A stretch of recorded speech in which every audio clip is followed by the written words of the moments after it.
Hej allihopa! Jag sitter här med Julian Kron som är ordförande för Konservativa förbundet och vi tänkte prata om hur vänstern har ett patent på allmänheten och hur det påverkar unga studenter. Välkommen! Tack. Skulle man kunna beskriva er förening som en slags fristad för unga högermänniskor? Eller hur tänker du med syftet där? Precis, så hela poängen med Konservativa förbundet är att vara en oberoende plattform för egentligen alla typer av högerpersoner som är trötta på politisk korrekthet, framförallt inom akademin, studentvärlden och Sveriges högskolor egentligen. Så vi har ju exempelvis inget fast principprogram eller någon typ av partiprogram eller liknande, utan det vi säger är att vi driver vår verksamhet i enlighet med en konservatism i Edmund Burkes anda. Det vill säga ganska vanlig sund konservatism.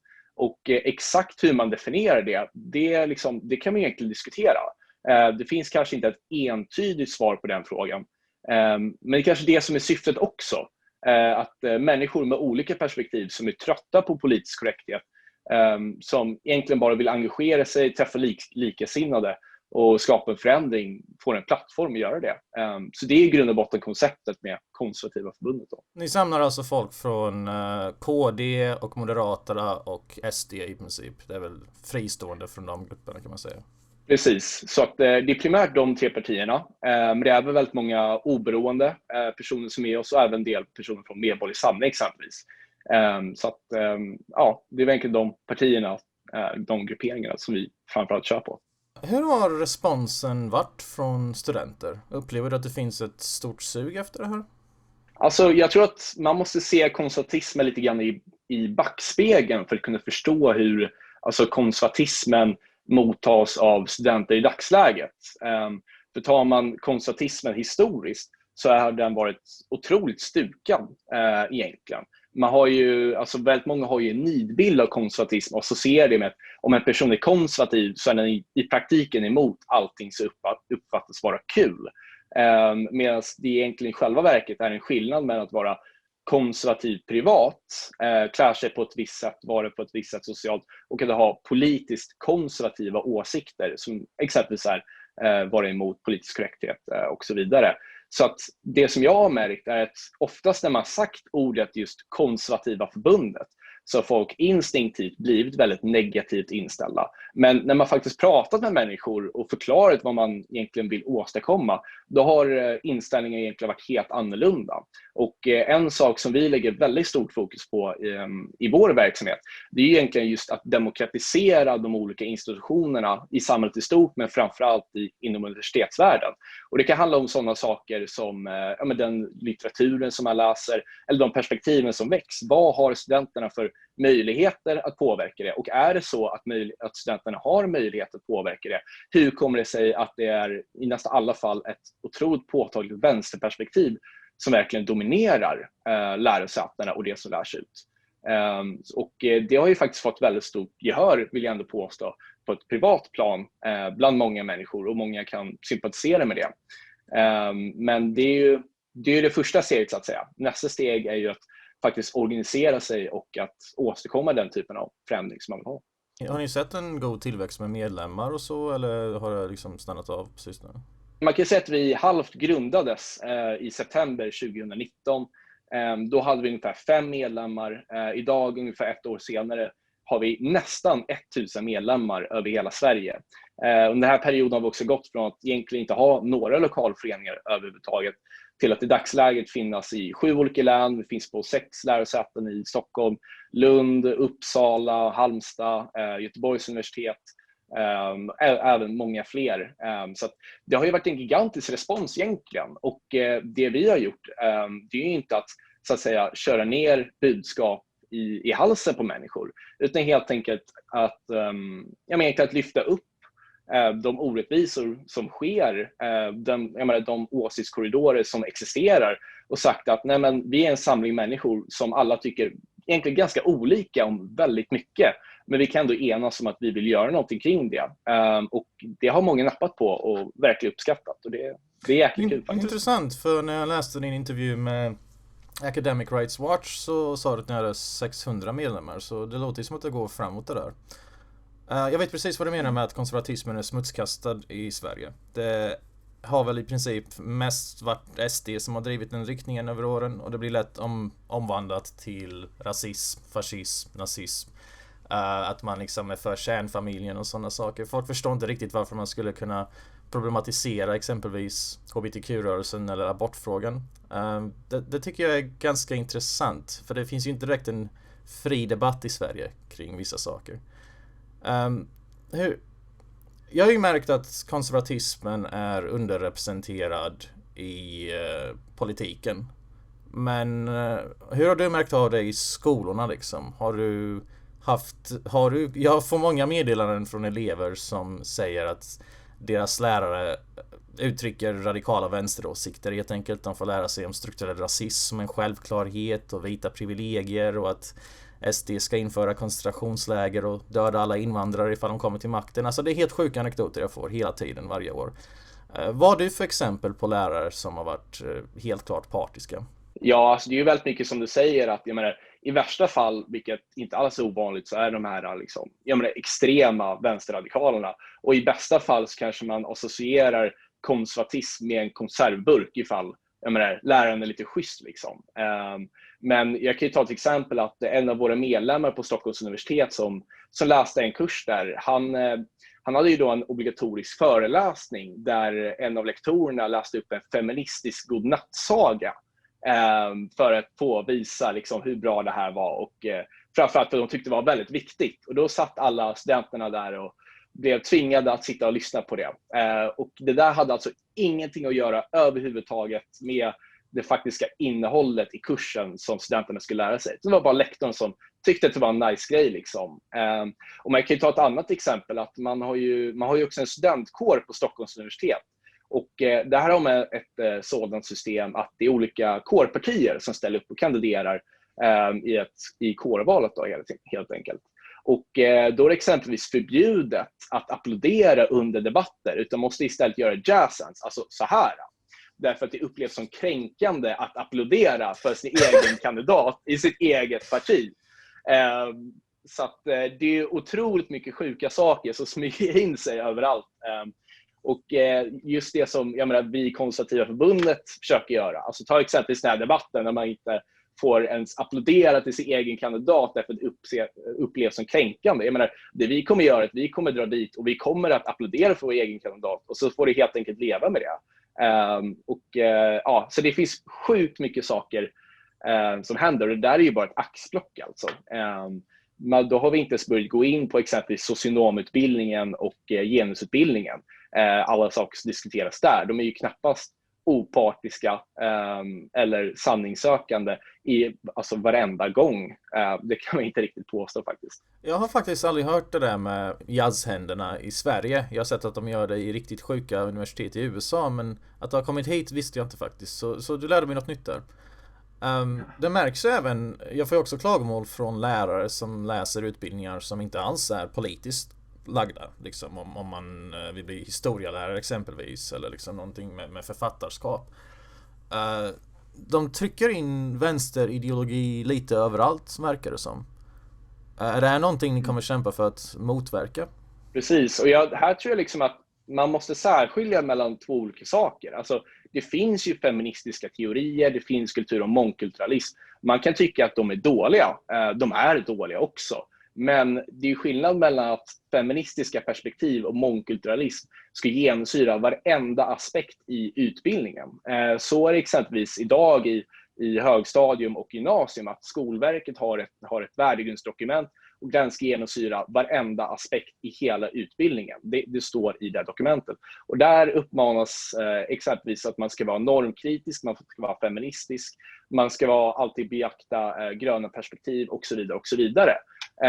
Och då blir det någonstans så att hela utbildningen ses utifrån en vänsterliberal lins. Och det är väldigt stor skillnad mellan att se hela utbildningen och alla saker, säg typ naturvetenskap eller historia och så vidare, och allt det utifrån en vänsterliberal lins, och att kanske bara under ett enskilt moment diskutera vad innebär feminism, vad finns det för olika tolkningar av det, är det positivt eller negativt.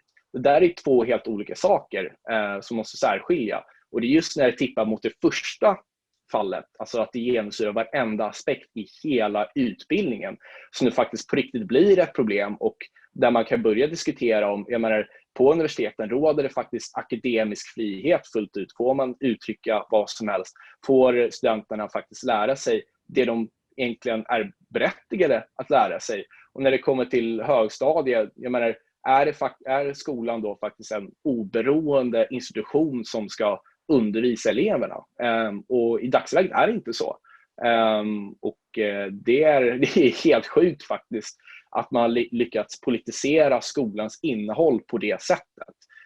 Det är någonting som för mig personligen för mer tankarna mot Stalins Sovjetunionen eller Maos Kina än en modern demokrati faktiskt. Jag har hört från före detta både kineser som har flytt från moderna Kina till Sverige och från östeuropeiska invandrare från före detta kommunistdiktaturer som beskriver det svenska klimatet och den svenska åsiktskorridoren väldigt mycket som det man hade i hemlandet.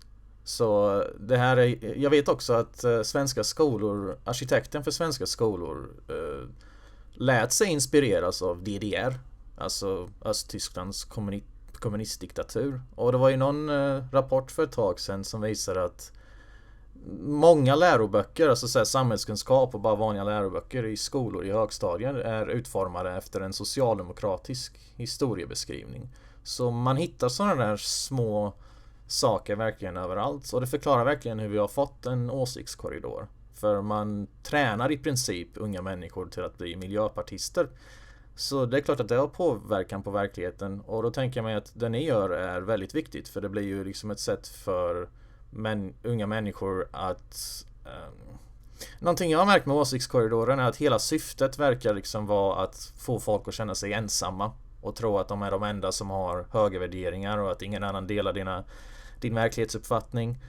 Det är därför journalister har tystat många ämnen i så många år. Det är därför de ofta vinklar opinionsundersökningar. Och det är också därför man såg exempelvis medier gå ut med att Trump garanterat skulle förlora förra valet. Man var väldigt så här, försökte pusha det i en viss riktning. Det är som att de använder journalistik som magi. Och jag tror att det finns en poäng där i att få folk att känna sig isolerade. För när man ger folk ett socialt kontext som vad ni gör, så kan de hitta stöd. Och liksom ett supportsystem kan man säga med likasinnade. Så att det går inte att nog överskatta eller underskatta hur viktigt det är, tror jag. Ja, och jag kan också fylla i det. Jag håller ju med dig om att det handlar ju väldigt mycket om att isolera människor. Att göra dem till social outcasts och egentligen ren och skär mobbing. Men det stannar ju inte där, utan tar man liksom hela skolväsendet. Alltså, det som elever lär sig i skolan, det är inte bara kunskap, det är kanske inte bara en rättvisefråga i det här fallet, utan det är även en maktfråga för den politiska vänstern. För min uppfattning är ju ändå så att den som skriver historien, den kan ju också i viss mån kontrollera framtiden. Om socialdemokratin skriver om historien i skolböckerna och framförallt de mest spridda historieböckerna, som då är i det här fallet skolböcker som alla barn får läsa, då förändrar man egentligen hela bilden om vad det innebär att vara svensk, vad svenska värderingar är för någonting, och vad som är gott, vad som är ont, och vilka historiska lärdomar vi kan dra i stort. Och när man då börjar manipulera sådana saker som skolböcker, när man börjar alltså den naturliga följden av det är ju någonstans att påvisa att det här är moraliskt rätt, det här är moraliskt riktigt. Och den som inte följer det som vi har så att säga ritat ut i de här skolböckerna, de är inte en del av oss, de är osvenska. Det är exempelvis en sak som man väldigt ofta har hört i debatten angående Sverigedemokraterna, att Jimmy Åkesson är osvensk och att Sverigedemokraterna bedriver en osvensk politik. Och sen så gör man någon typ av anknytning till svensk historia. Ja, men det finns egentligen ingenting svenskt för de första svenskarna var invandrare. Liksom. Men det är ju bara i sig helt bisarrt och bara ett sätt att försöka skriva om historien för att passa den egen ideologin och att utöva makt över befolkningen. Så att det är ganska sjukt faktiskt. Jag märkte det själv med hela den här vi borde ha massinvandring nu, för vi har alltid haft massinvandring. Men liksom invandringen på 50-talet var ju mest grannländer som är väldigt lika kulturellt och volymerna var helt annorlunda. Men de försöker verkligen skapa en röd linje som inte finns där. Jag vet precis vad du talar om där. Men angående konservatism, man kan ju diskutera definitionen i all evighet. Men jag tyckte en intressant sammanfattning som, jag kommer inte ihåg vilken SD-politiker det var som sa det. Men det är väl att man är inte emot förändring, men man vill att förändringen ska ske enligt vetenskap och i lagom takt och inte för sakens skull. Det är det som skiljer en konservativ från en progressiv, att man vill liksom luta sig tillbaka och fundera lite grann först, istället för att hoppa in i det ideologiska bara för att liksom. Vad säger du om den beskrivningen? Ja, alltså man kan ju säga liksom att konservatismens motvikt, det är ju radikalism. Alltså att vilja genomföra förändring är ju i sig inte någonting negativt. Men det beror ju på vad man baserar den förändringen på. Är det så att, jag menar, i fallet med liksom den vänsterliberala politiska korrektheten, att det egentligen bara är abstrakta teorier där man säger att det finns inga biologiskt manligt, det finns ingenting biologiskt kvinnligt, och sen så ska man utforma hela samhället utifrån några abstrakta teorier som någon teoretiker har suttit och kommit på sin egen kammare men som aldrig testas i verkligheten. Ja, men då bäddar det ju det för egentligen gigantiska lidanden och många olika missöden. Och det ser man ju liksom idag också när man har en stor debatt överlag över hela världen om feminism och så vidare. Det är egentligen ett symptom på att man ifrågasätter och diskuterar så vad är manligt, vad är kvinnligt, och att man i svallvågorna till det också ser en stor psykisk ohälsa inom olika grupper. Det är också kopplat till det. Men om man ska ta liksom konservatismen lite mer från grunden, då kan man ju säga att det dels är beroende efter tid och rum, och att att vara konservativ i Sverige, det är inte samma sak som att vara konservativ i Saudiarabien. Det är ganska olika saker. Och att vara konservativ i Sverige idag, det är inte samma sak som att vara konservativ i Sverige på 1200-talet. Det är helt olika värderingar som man förespråkar.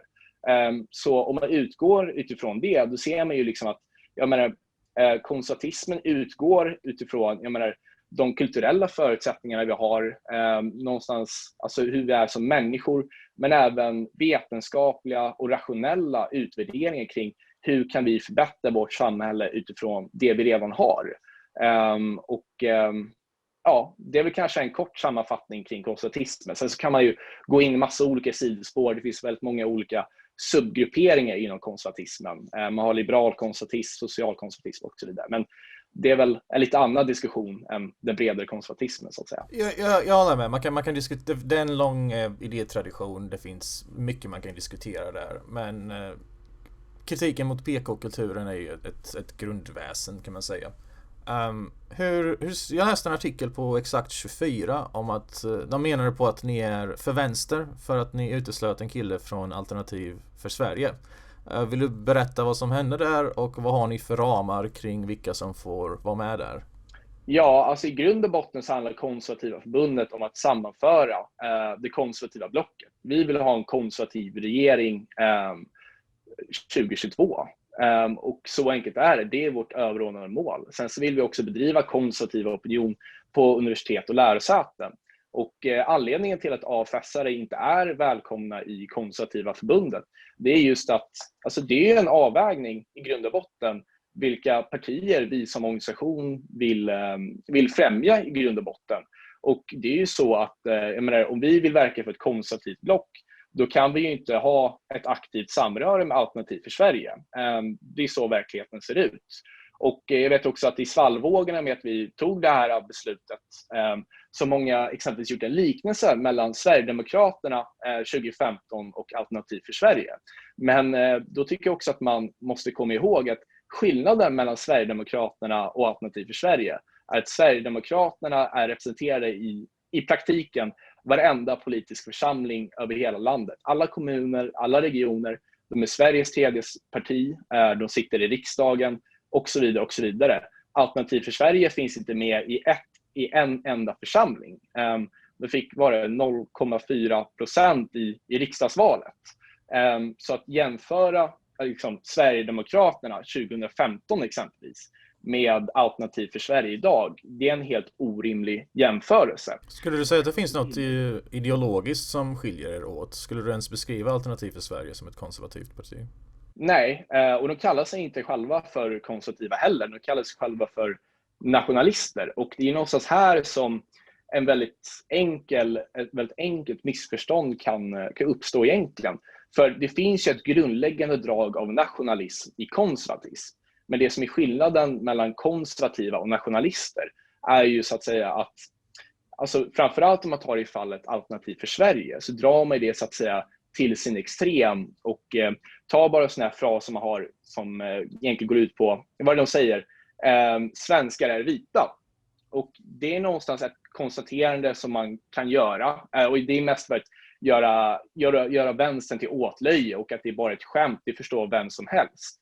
Men undertonerna med det som man faktiskt försöker säga med en sån sak, det är ju egentligen att etnicitet är en del av kulturen och att etnicitet och hudfärg spelar roll. Och man har exempelvis kunnat se att väldigt många, eller i alla fall en del personer som gör talas om och så, egentligen har skiftat mellan NMR och Alternativ för Sverige. Så om man tar liksom just det här konkreta fallet, så ser man att Alternativ för Sverige är väl kanske inte konservativa, utan de är mer radikalkonservativa i den mån de är konservativa alls.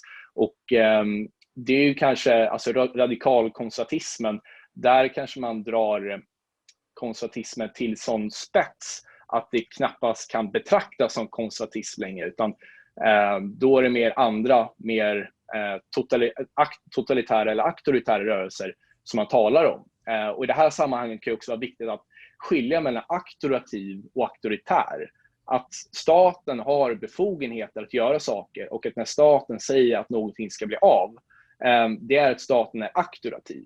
Men att vara auktoritär, det är att dra det snäppet längre. Det är egentligen toppstyrning, och det är i grund och botten elitistiskt och odemokratiskt. Man kan väl säga att det gränsar över till identitetspolitik, och det är ju någonting som konservatismen inte direkt är för. Alltså att kunna förenas kring goda idéer är ju ändå en nyckelpunkt här, och om man då gör hudfärg för mycket av en aspekt, så kan man ju se att det slår över åt något helt annat. Så jag tror jag förstår den särskiljningen du försöker göra där. Så de får väl helt enkelt starta sitt eget ungdomsförbund ifall de vill ha det då.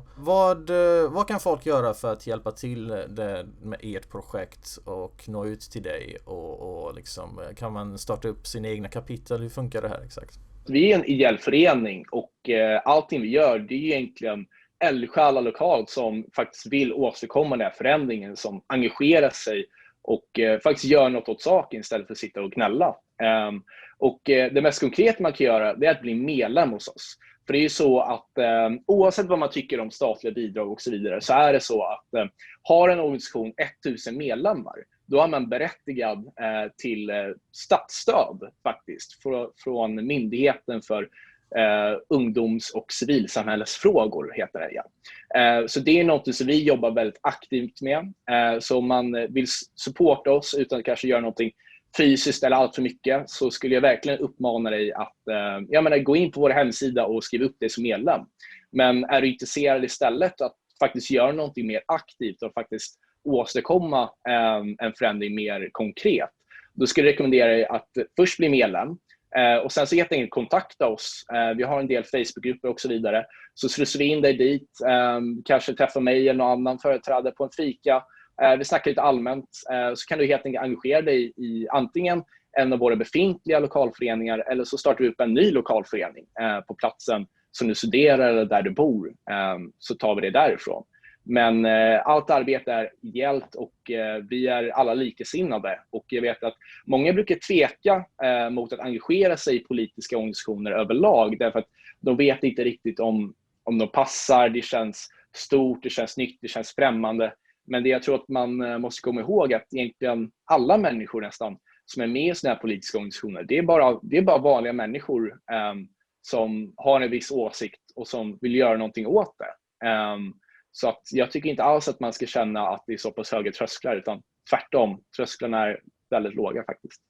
Jag länkar allt relevant i videobeskrivningen så kan folk hitta mer information där. Tack för att du medverkar. Tack själv.